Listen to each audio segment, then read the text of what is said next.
Welcome to Max 5 Views History Channel. Ertugrul Ghazi کی اصل تاریخ وہ تھی جو انہوں نے اپنی قوم اور مذہب کے لیے لڑی۔ اس نے اللہ کی راہ میں بہت سی زمینیں فتح کیں۔ وہ سلیمان شاہ کا بیٹا تھا اور کائی قبیلے سے تعلق رکھتا تھا۔ کیا آپ ارطغرل غازی کے بارے میں گہرائی سے جاننا چاہتے ہیں؟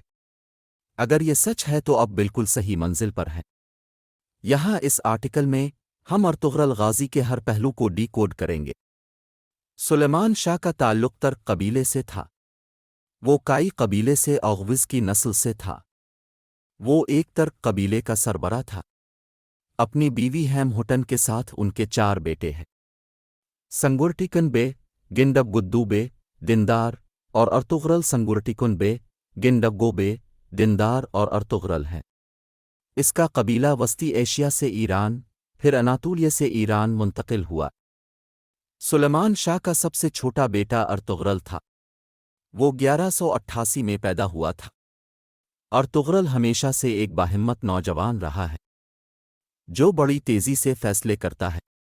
وہ ماتوئکان کشی اور نڈر تھا، اور وہ اپنی کامیابیوں کی وجہ سے مشہور اور معروف تھا۔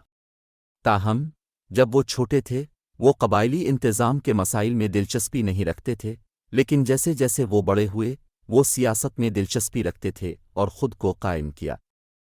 13ویں صدی میں ارطغرل ایک تاریخی شخصیت بن گیا۔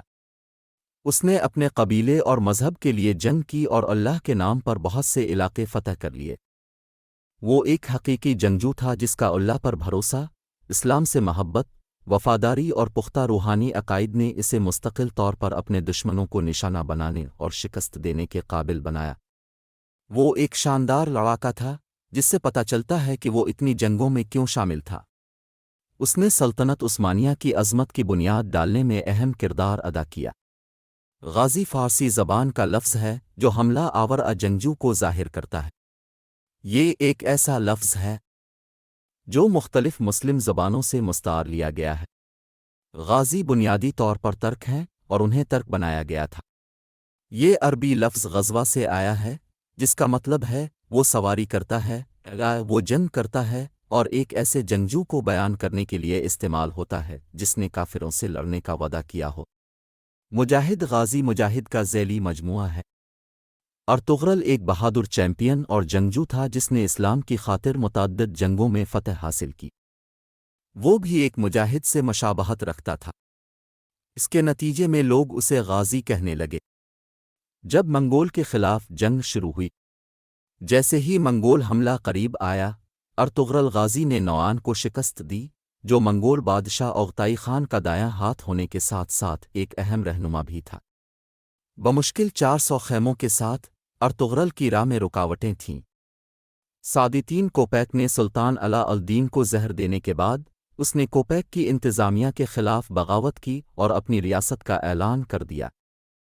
ارطغرل غازی نے قسطنطنیہ کے قریب سوگت میں اپنے قبائل کی کمانڈ کی، جہاں اس نے سب سے پہلے بازنطینیوں کے سب سے اہم قلعے کو فتح کیا۔